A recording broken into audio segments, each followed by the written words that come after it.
Olá, caros alunos, bem-vindos de volta.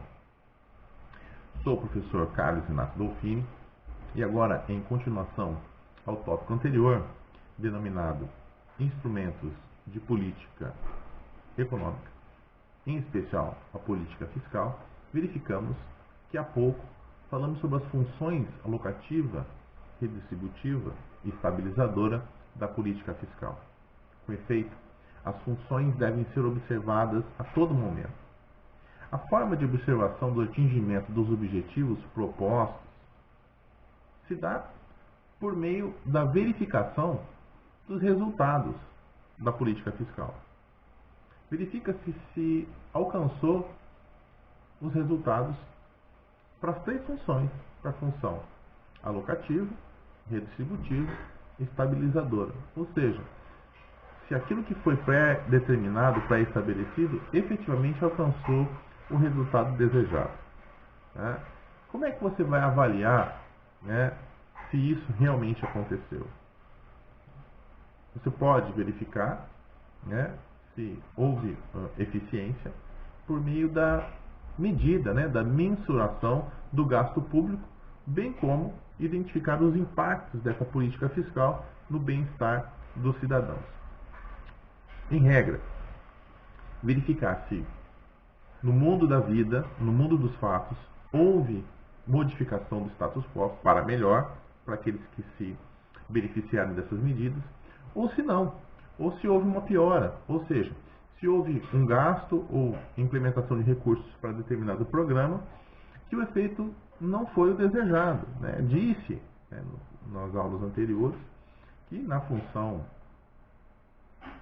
alocativa, né, o Brasil já intensificou a indústria naval outras vezes e o resultado foi um resultado indesejado, que culminou, né, na sua aniquilação. E agora, em razão das necessidades, né, ou seja, de ter verificado ainda que há necessidade, uma falha nesse mercado, novamente vem se criar, né, utilizando-se, né, na política fiscal dessa função alocativa de criação da indústria naval. Então, como é que eu vou verificar isso?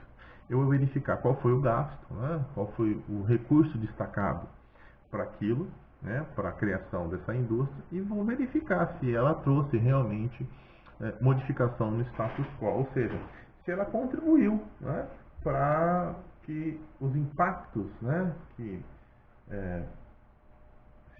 se apresentam, né, contrários à produção de riqueza foram mitigados, né, ou se houve, né, contribuição expressiva por parte daquele segmento na construção do produto interno bruto, certo? Então, como eu posso realizar esse tipo de verificação? Nós podemos utilizar aí diversos indicadores de análise fiscal. Pode ser verificado, por exemplo, os indicadores de fluxo. Nós chamamos isso de resultado primário e resultado nominal.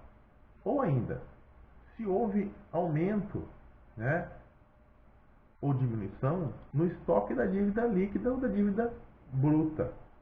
Né? Outra forma de observação é justamente observar o resultado fiscal primário, a diferença entre as receitas primárias e as despesas primárias em determinado período.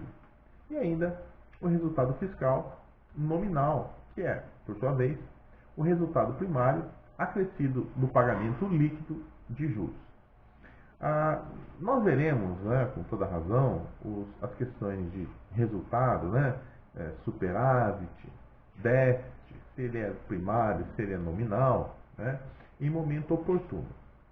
Mas nós já podemos considerar que a análise desses resultados, né, vão dizer se as políticas, né, da política fiscal, né, aquilo que foi implementado, aquelas três funções, se atingiram um objetivo positivo ou negativo, ou seja, se o governo obteve um superávit fiscal, né, ou um déficit.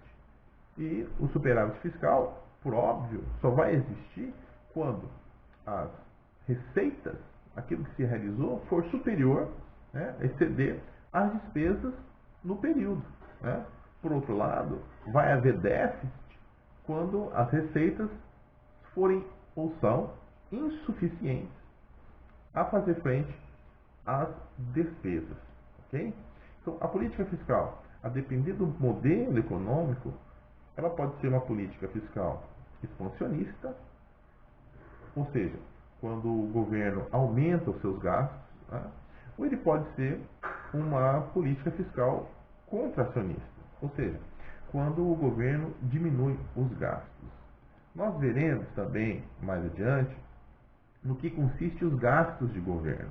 E nós vamos verificar que os gastos, eles podem ser gastos positivos, gastos bons, em especial aquilo que é feito em razão de investimento.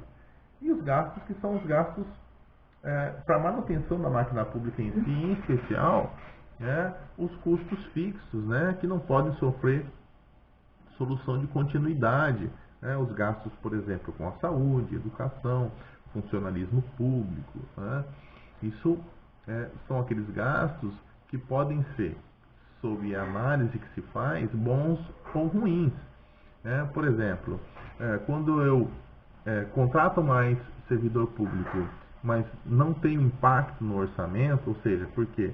Porque eu estou economizando em outros gastos, né? Por exemplo, locação de imóveis, aquisição de bens, né?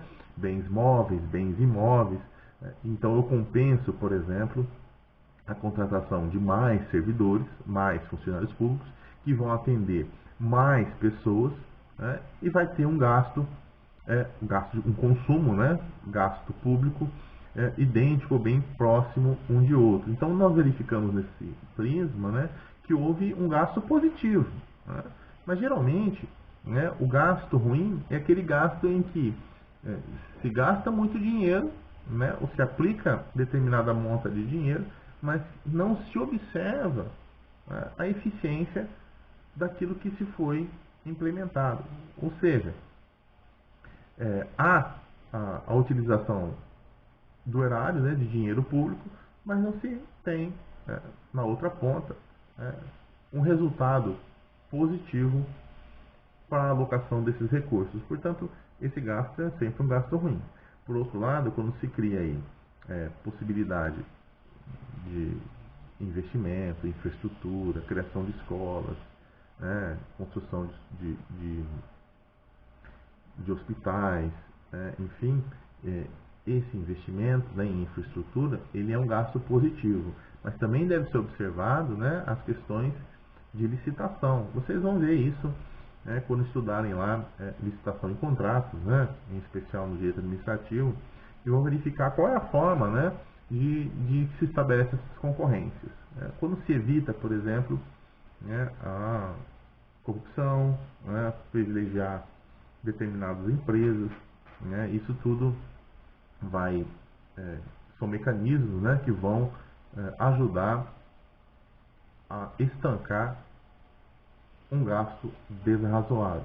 Ou seja, vai ser um gasto público eficiente, porque vai trazer aí, se não o melhor preço, a melhor vantajosidade para o Estado.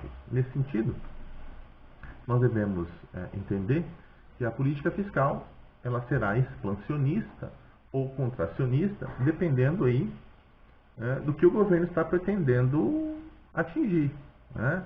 Então, estabelece uma política de gasto em que essa política fiscal será expansionista ou contracionista.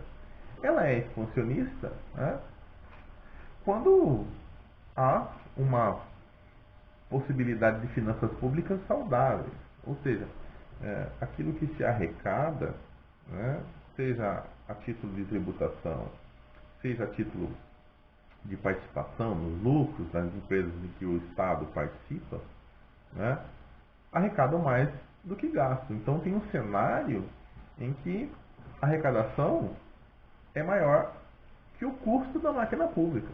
Esses países estão em condição de superávit, né? Ou seja, em superávit ele pode elevar os seus gastos públicos e não necessariamente o gasto ruim, que é o gasto com a contratação de mais servidores ou inchaço da máquina pública, né?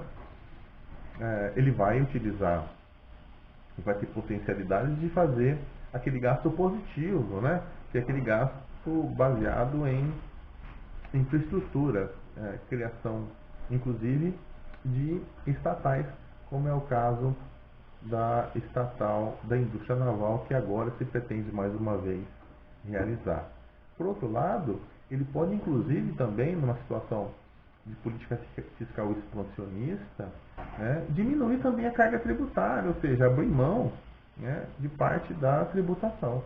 Né? Afinal, não vai aí haver um agravamento do endividamento do governo.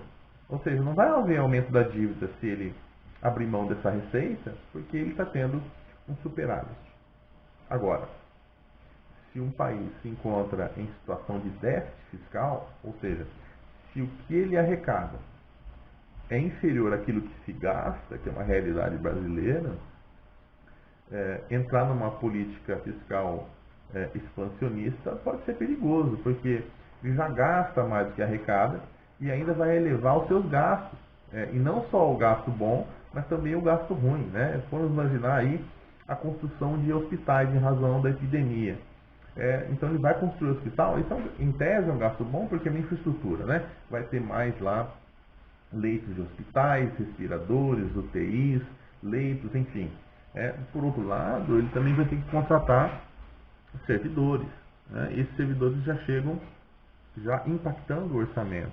Né? Então, isso tudo tem que ser ponderado. Nessa situação, onde ele já tem lá um déficit, uma política fiscal expansionista não é mais indicada. Né? Por quê? Porque vai reduzir a receita, porque ele está alocando mais recursos e vai agravar o déficit público. Muito bem. A política fiscal contracionista é o contrário da expansionista. Né? Ela é geralmente necessária para equalizar as contas de um país. Né?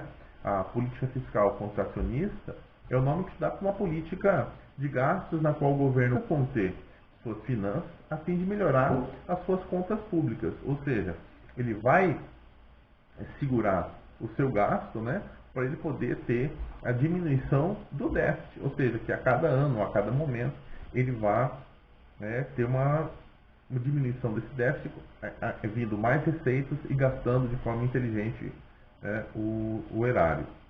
Esse tipo de política fiscal, ele é uma realidade brasileira, né? Ele é muito importante para que o governo consiga passar credibilidade aos seus credores. Por essa razão, o Brasil precisa sempre fazer essas reformas. Fez a reforma previdenciária e ainda está pendente a reforma administrativa e tributária.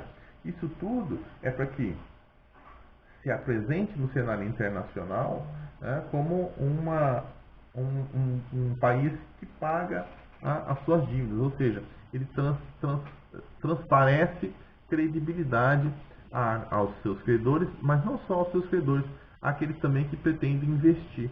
E aí começa a ter a entrada de dólares, a entrada de dinheiro no Brasil, e aí vai ter necessariamente investimento não público, só, mas também investimento privado, que vai contribuir lá na ponta, lá no final, para a melhora do PIB. Ok? Então, olha só, ao se transmitir essa credibilidade, o governo pode reduzir aqueles juros que são pagos aí sobre os títulos da dívida.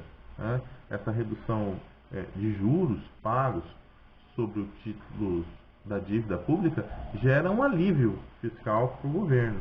Ou seja, ele pode direcionar aquilo que ele iria direcionar para pagamento de juros, ele começa a direcionar aí para investimento em setores necessários.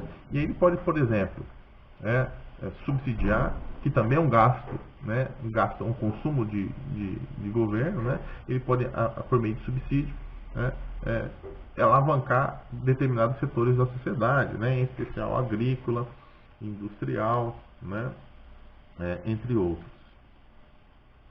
Além de saúde, educação também, por óbvio. Com relação à política fiscal, concluímos, por enquanto é só, e vamos agora continuar com o próximo tópico. Até lá!